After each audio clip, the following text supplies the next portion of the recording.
Kisah nyata horor pesugihan penjual susu jahe merah keliling. Di sebuah desa terpencil di Cikampek, Jawa Barat, malam tiba dengan suasana yang mencekam. Langit gelap tanpa bintang, hanya diterangi cahaya bulan purnama yang samar-samar menembus dedaunan pohon-pohon besar di sekitar pemakaman tua. Angin berhembus pelan, membawa suara gemerisik daun seolah bisikan-bisikan tak kasat mata, menciptakan atmosfer yang penuh misteri dan ketegangan. Di tengah keheningan malam itu, seorang pria bernama Dodi berdiri di depan gerbang makam, menggenggam erat kantong kecil yang berisi kembang pacing, kopi hitam, dan sebungkus rokok kretek. Dodi, seorang pedagang susu jahe merah keliling, memiliki postur tubuh sedang dengan kulit sawo matang. Matanya yang tajam dan penuh rasa ingin tahu mencerminkan kebangkitan semangat petualangan yang terpendam. Setiap pagi, dia berkeliling desa dengan gerobaknya, menjual minuman hangat yang menjadi andalannya. Suara derit roda gerobak dan aroma jahe yang harum menjadi bagian dari rutinitas hidupnya. Namun, selama 4 tahun terakhir, hidupnya terasa stagnan. Pendapatannya tak kunjung meningkat, dan mimpi untuk memberikan kehidupan yang lebih baik bagi keluarganya mulai pudar. Keberanian Dodi untuk melangkah ke dalam dunia yang tidak dikenal berakar dari kisah-kisah yang sering didengarnya dari teman-temannya. Mereka bercerita tentang keberuntungan yang diraih dengan bantuan dukun, tentang angka-angka togel yang muncul dari bisikan roh-roh di pemakaman. Awalnya, Dodi hanya menganggapnya sebagai omong kosong, tetapi saat beberapa orang yang dia kenal benar-benar memenangkan uang dalam jumlah besar, rasa penasarannya mulai tumbuh. Dia melihat bagaimana teman-teman yang berani mengambil risiko itu berubah menjadi orang-orang kaya dalam sekejap. Kecemburuan dan keinginan untuk merubah nasibnya mendorongnya untuk mempertimbangkan kemungkinan yang tak terduga ini. Dodi, kalau mau kaya, harus berani, kata Amo, temannya yang juga seorang pedagang, suatu sore di warung kopi.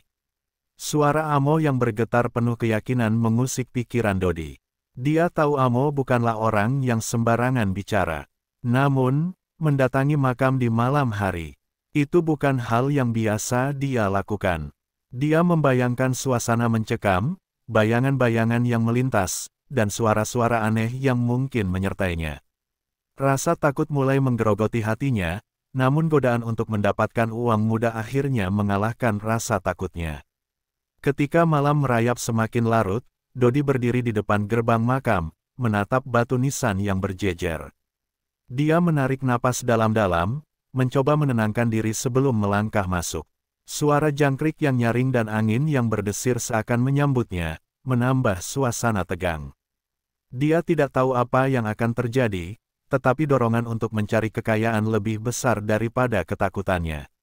Dalam pikirannya, dia mengingat keluarganya, istri dan 2 anaknya yang masih kecil, dan semua pengorbanan yang telah dilaluinya untuk memberi mereka kehidupan yang lebih baik. Dengan langkah ragu, Dodi melangkah masuk ke dalam area pemakaman. Kegelapan menyelimuti sekelilingnya, dan lamunan tentang kekayaan yang akan datang membuatnya semakin berani. Dia mencari sebuah makam yang terlihat tua dan terabaikan, sesuai petunjuk yang diberikan Amo.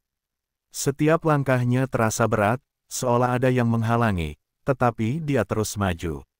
Di dalam hatinya, ia mulai membayangkan bagaimana hidupnya akan berubah jika semua ini berhasil. Kebahagiaan, kekayaan, dan pengakuan dari masyarakat desa, semua itu menjadi gambaran yang membakar semangatnya. Akhirnya, Dodi menemukan sebuah makam tua, nisan yang sudah ditumbuhi lumut dan tampak sangat usang. Dia duduk di depan nisan, meletakkan kembang pacing di atasnya, dan menuangkan kopi hitam ke tanah sebagai persembahan. Di saat itu, perasaan campur aduk kembali muncul, antara harapan dan ketakutan. Dia tahu bahwa langkah ini bisa mengubah hidupnya, tetapi dengan risiko yang sangat besar. Dalam keheningan malam, Dodi menutup matanya dan mulai berdoa, berharap agar roh yang ada di sana mendengarnya. "Permisi, Mbah," ucap Dodi dengan suara gemetar, "saya cuma mau minta petunjuk angkat togel. Tolong bantu saya."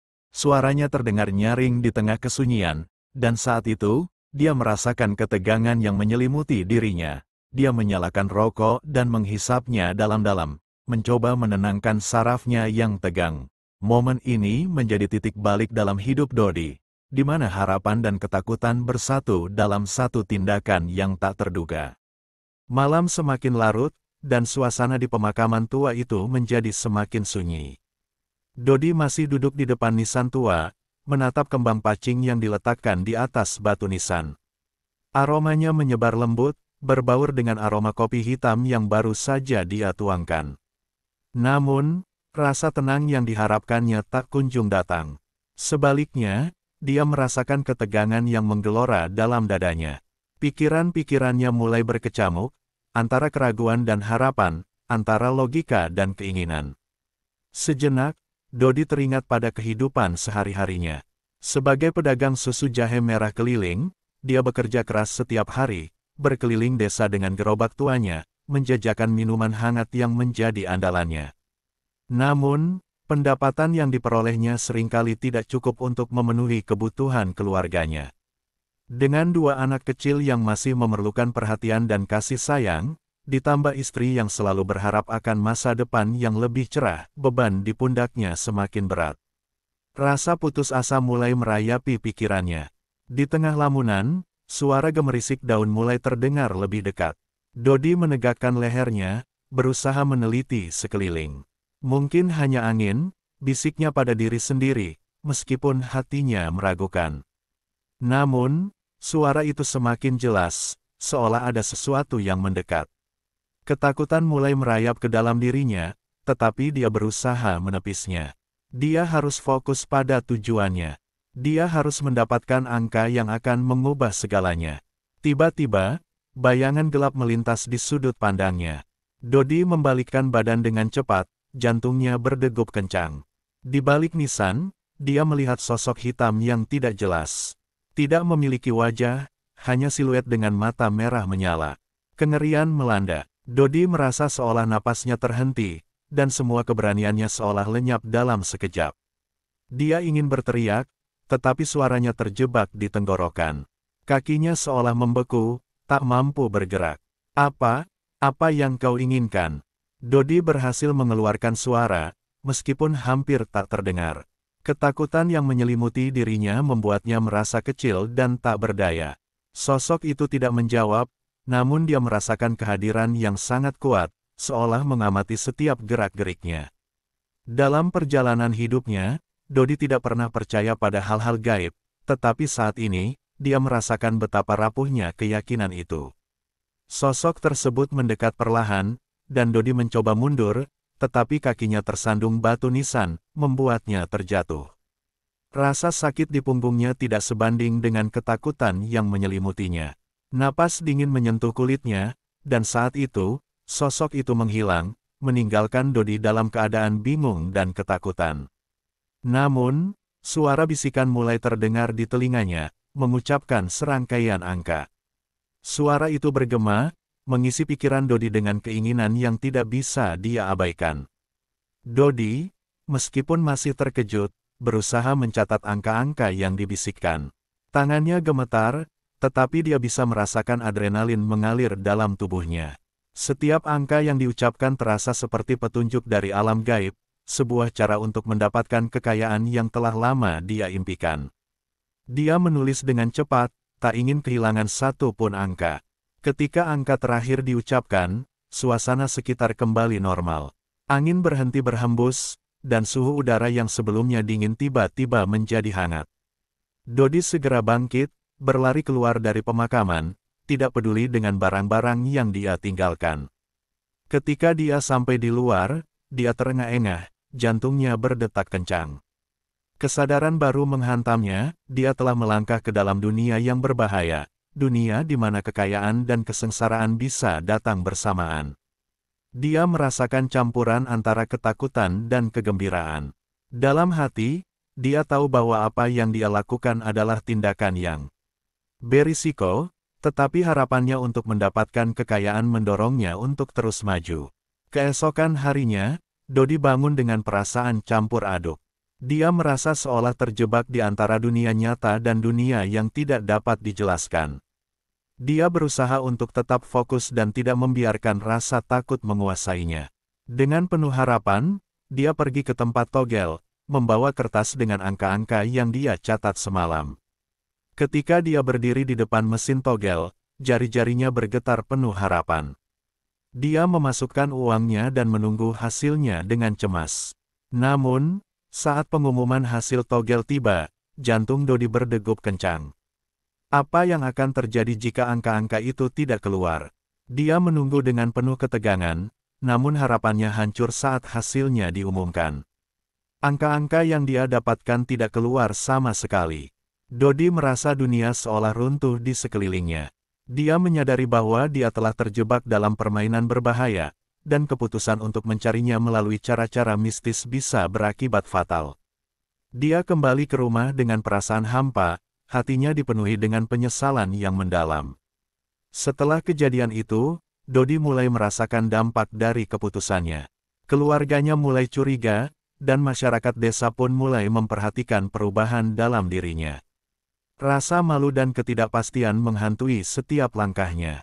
Di dalam hatinya, dia bertanya-tanya, apakah semua ini hanya awal dari sebuah perjalanan yang lebih gelap? Atau akankah dia menemukan cara untuk keluar dari lingkaran setan yang baru saja dia masuki?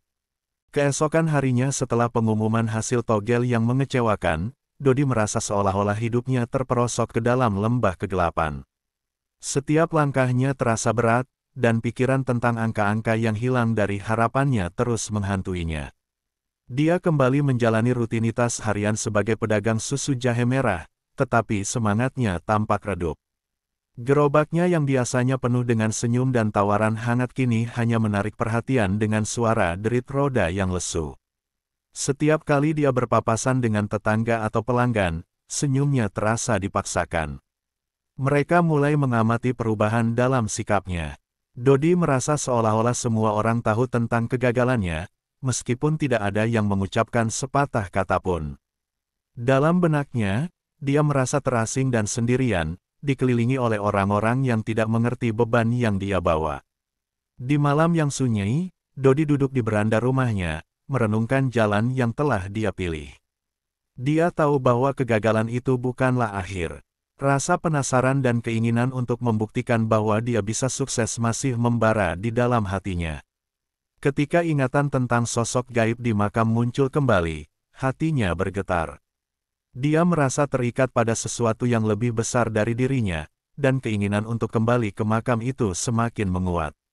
Beberapa hari kemudian, Dodi mengumpulkan keberanian dan memutuskan untuk kembali ke pemakaman. Dia tidak pergi sendirian kali ini. Dia mengajak Amo, temannya yang pertama kali memberikan ide untuk mencari angka gaib. Dodi merasa jika ada seseorang di sampingnya, mungkin ketakutannya bisa sedikit tereduksi.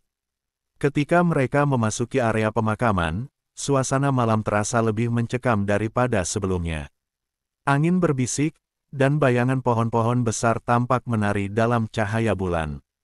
Dodi, ingat, kita harus percaya dan tidak takut, kata Amo, berusaha menenangkan temannya.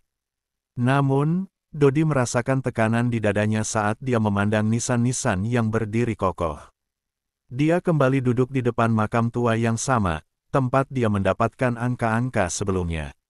Dengan membawa kembang pacing, kopi hitam, dan rokok kretek, dia menyiapkan persembahan dengan penuh ketekunan, berharap kali ini roh yang dia ajak bicara akan memberikan sesuatu yang lebih baik. "Bah, kami datang lagi," ucapnya dengan suara yang sedikit bergetar. "Tolong beri kami petunjuk." Dia menyalakan rokok dan menghisapnya dalam-dalam, mencoba menyerap keberanian dari asap yang mengepul. Amo duduk di sampingnya, mengamati dengan cermat, sementara Dodi merasakan ketegangan yang mengalir di antara mereka. Beberapa menit berlalu, dan Dodi mulai merasa putus asa. Tidak ada tanda-tanda kehadiran yang dia harapkan. Namun, saat dia hampir menyerah, angin bertiup kencang, seolah ada sesuatu yang mengganggu keheningan malam. Dodi mendapati sosok bayangan yang muncul kembali, dengan mata merah menyala, menatapnya tajam. Rasa takut dan kekaguman bercampur menjadi satu. "Dodi," bisikan itu terdengar lebih jelas daripada sebelumnya, mengisinya dengan energi yang tidak bisa dia jelaskan. "Apa yang kau inginkan?" Suara itu menggetarkan jiwanya, dan Dodi merasa terangsang untuk menjawab. Aku ingin sukses. Aku ingin memberikan yang terbaik bagi keluargaku. Serunya, seolah-olah mengadu pada sosok itu. Tolong beri aku angka yang tepat. Sosok itu mendekat, dan Dodi merasakan hawa dingin yang menyelimuti tubuhnya. Dalam sekejap, bisikan angka-angka kembali memenuhi telinganya. Dia menulis dengan cepat, tangannya tidak lagi gemetar, tetapi dipenuhi semangat. Dalam momen itu, Dodi merasakan kebangkitan harapan, seolah semua kesedihan dan ketidakpastian yang dia rasakan sebelumnya menghilang. Setelah sosok itu menghilang, Dodi dan Amo segera beranjak pulang. Keduanya merasa bersemangat dengan angka-angka baru yang mereka dapatkan. Keesokan harinya, Dodi memasang angka-angka itu di tempat togel dengan keyakinan baru. Dia tidak hanya berharap untuk menang, tetapi dia merasa memiliki kekuatan yang lebih besar di belakangnya. Namun, harapan itu tidak bertahan lama. Beberapa hari berlalu, dan hasil togel kembali mengecewakan. Angka-angka yang mereka pasang tidak keluar lagi. Dodi merasa terpuruk, tetapi kali ini, kemarahan mulai menggantikan keputusasaan. Dia merasa seolah-olah roh yang dia ajak bicara telah menipunya, dan dia tidak bisa menerima kenyataan bahwa semua ini mungkin hanyalah ilusi. Dodi mulai menghabiskan malam-malamnya di pemakaman, mencari jawaban. Dia melakukan ritual berulang kali, membawa berbagai persembahan yang lebih besar, berharap bisa mendapatkan petunjuk yang lebih jelas. Dalam prosesnya, dia mulai mengabaikan keluarganya dan tanggung jawab sebagai pedagang. Waktu yang seharusnya dia habiskan bersama anak-anaknya kini terbuang sia-sia, dan istri yang awalnya sabar mulai mempertanyakan keanehan sikapnya. Ketika Dodi melihat wajah putra dan putrinya, dia merasakan kesedihan yang mendalam. Dia tahu bahwa dia telah mengabaikan mereka demi mengejar sesuatu yang tidak pasti. Namun, dorongan untuk membuktikan bahwa dia bisa sukses semakin membara. Dia merasa terjebak dalam lingkaran setan, keinginan untuk kaya dan ketakutan akan kehilangan segalanya. Ritual demi ritual yang dia lakukan tidak membawa hasil yang diharapkan. Dia mulai merasakan dampak dari keputusannya, tidak hanya pada dirinya, tetapi juga pada keluarganya. Keluarga yang semula harmonis kini dipenuhi ketegangan.